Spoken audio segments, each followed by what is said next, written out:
அந்த எழுச்சி பயண பொதுக்கூட்டம் கோபிச்செட்டிப்பாளையத்தில் இந்த ஆட்சிக்கு அருகில் நடைபெற்றது. அப்பொழுது கழக நிர்வாகிகள், தொண்டர்கள், பொதுமக்கள் இந்த கூட்ட நிகழ்ச்சியிலே கலந்து கொள்வதற்கு வந்திருந்த இந்த கூட்ட நிகழ்ச்சியிலே பங்கு பெற்றார்கள். இதிலே திரு அர்ஜுன் என்பவர் சாலையிலே நின்று கொண்டு கூட்டம் ஆரம்பிப்பதற்கு முன்பாக அவர் நின்று கொண்டிருந்தார். இந்த நிகழ்ச்சியிலே பங்கு கொள்வதற்காக வந்திருந்தார்.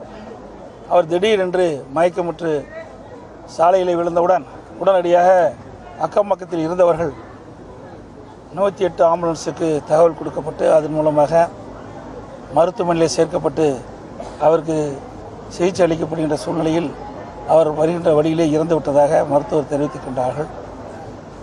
இது மிக துயரமான சம்பவம். இவர் ஏற்கனவே பல ஆண்டுகளாக அதிமுக உறுப்பினராக இருந்து வருகின்றார் திரு அர்ஜுன் அவர்கள். அவருடைய சொந்த ஊர் கொண்டையம்பாளையம். அவர் அந்த தூக்கநாயக்கமலை ஒன்றியத்தைச் சேர்ந்தவர். அவருடைய இறப்பு உண்மையிலே எங்களுக்கு மிகுந்த வேதனையும் வருத்தத்தையும் அளிக்கின்றது. அவருடைய குடும்பத்தை சார்ந்தவர்களுக்கு ஆறுதல் கூறுகின்றோம். அவர் தாயார் சந்தித்து அவருக்கு ஆறுதல் வழங்கியிருக்கின்றோம். இறந்த திரு அர்ஜுன் உடலுக்கு மரியாதை செலுத்துகின்ற விதமாக நாங்கள் மலரை வைத்து அஞ்சலி செலுத்தியிருக்கின்றோம். அதிமுக சார்பாக என்னோடு மாவட்ட செயலாளர், முன்னாள் அமைச்சர்கள், முன்னாள் சட்டமன்ற உறுப்பினர்கள் மற்றும் கழகத்தினுடைய முக்கிய பிரபலங்களும் அஞ்சலி செலுத்தியிருக்கின்றதை இந்த நேரத்தில் தெரிவித்திருக்கின்றோம். அவருடைய கட்சிப்பணி, அவர் உயிரோடு இருக்கின்ற பொழுது ஆர்வமாக கட்சி பணியில் ஈடுபட்டவர் அர்ஜுன் அவர்கள். அவருடைய இழப்பு எங்களுக்கு மிகுந்த வேதனையும் வருத்தத்தையும் அளிக்கின்றது. அவரை இழந்து வாடும் ஒரு குடும்பத்தாருக்கும் ஒரு தாயாருக்கும் என்னுடைய ஆழ்ந்த இரங்கலையும் வருத்தத்தையும் தெரிவித்துக் கொள்கிறேன். அவருக்கு, தாயாருக்கு மாவட்ட கழகத்தின் சார்பாக 10 லட்சம் ரூபாய் இப்பொழுது வழங்கியிருக்கின்றோம். டிராப்ட் வழியாக தலைமை கழகத்தின் சார்பாக 10 லட்சம் ரூபாய் வழங்க இருக்கின்றோம். மொத்தம் 20 லட்சம் ரூபாய் அவர் குடும்பத்திற்கு நிதி உதவியாக அதிமுக சார்பாக வழங்கப்பட்டிருப்பதையும் தெரிவித்துக் கொள்கின்றேன்.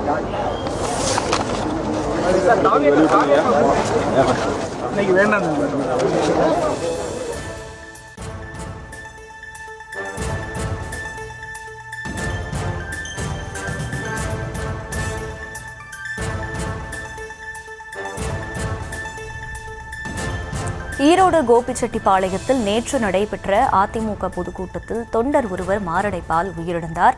இந்த நிலையில் அவரது உடலுக்கு அஞ்சலி செலுத்திவிட்டு குடும்பத்தினருக்கு ஆறுதல் கூறிய எதிர்க்கட்சித் தலைவர் எடப்பாடி பழனிசாமி அதனைத் தொடர்ந்து செய்தியாளர்களை சந்தித்து பேசினார். அந்த காட்சிகளை நாம் பார்த்தோம். மேலும் அந்த குடும்பத்திற்கு 20 லட்சம் ரூபாய் நிதியுதவி வழங்கியும் அவர் ஆறுதல் தெரிவித்திருக்கிறார். ஈரோடு மாவட்டம் கோபிச்செட்டிப்பாளையத்தில் எதிர்க்கட்சித் தலைவர் EPS செய்தியாளர்களை சந்தித்து பேசினார். நேற்று நடைபெற்ற அதிமுக பொதுக்கூட்டத்தில் தொண்டர் ஒருவர் மாரடைப்பால் உயிரிழந்திருந்த நிலையில் அவரது உடலுக்கு அஞ்சலி செலுத்திவிட்டு குடும்பத்தினருக்கு ஆறுதல் கூறி அவர்களுக்கு 20 லட்சம் ரூபாய் நிதி உதவியும் வழங்கியிருக்கிறார். அதனைத் தொடர்ந்து அவர் செய்தியாளர்களை சந்தித்து பேசிய அந்த காட்சிகளை நாம் பார்த்தோம். கூடுதல் விவரங்களை செய்தியாளர் மகேஸ்வரன் வழங்க கேட்கலாம். மகேஸ்வரன், வணக்கம். முழு விவரம். வணக்கம் அகிலா. கோபிச்செட்டிப்பாளையத்தில் நேற்று அதிமுக மக்களை காப்போம் தமிழகத்தை மீட்போம் பொதுக்கூட்டம் நடைபெற்றது. இப்பொதுக்கூட்டத்தில் அதிமுக பொதுச் செயலாளர் எடப்பாடி பழனிசாமி கலந்து கொண்டு தொண்டர்கள் மத்தியில் பரப்புரை மேற்கொள்வதால் கோபி சுற்றுவட்டார பகுதியிலிருந்து 10,000க்கும் மேற்பட்ட தொண்டர்கள் திரண்டனர்.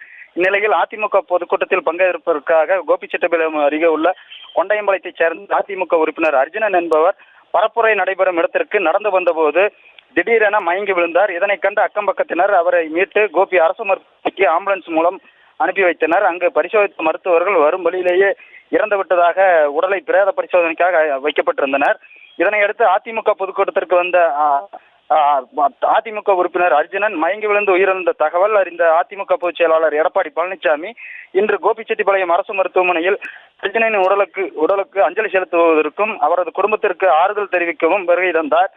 அப்போது உயிரிழந்த அதிமுக தொண்டர் அர்ஜுனனின் உடலுக்கு மலர் தூவி மரியாதை செலுத்தினார். அர்ஜுனின் குடும்பத்தினருக்கு ஆறுதல் கூறிவிட்டு அவருக்கு மாவட்ட அதிமுக சார்பில் 10 லட்சம் எனவும் தலைமை கழகம் சார்பில் 10 லட்சம் எனவும் நிவாரணத் தொகை அறிவித்துவிட்டு அவரது குடும்பத்தினருக்கு ஆறுதல் தெரிவித்துவிட்டு சென்றுள்ளார். கூட்டத்திற்கு நடந்து வந்து மயங்கி விழுந்து உயிரிழந்த அர்ஜுனின் கற்ற கூலி தொழிலாளி என்பதால் அவருக்கு திருமணமாகி மனைவி பிரிந்து வந்த நிலையில் அவரது தாயார் தற்போது தாயாருடன் வசித்து வந்தது குறிப்பிடத்தக்கது. அகிலா, விவரங்களுக்கு நன்றி மகேஸ்வரன்.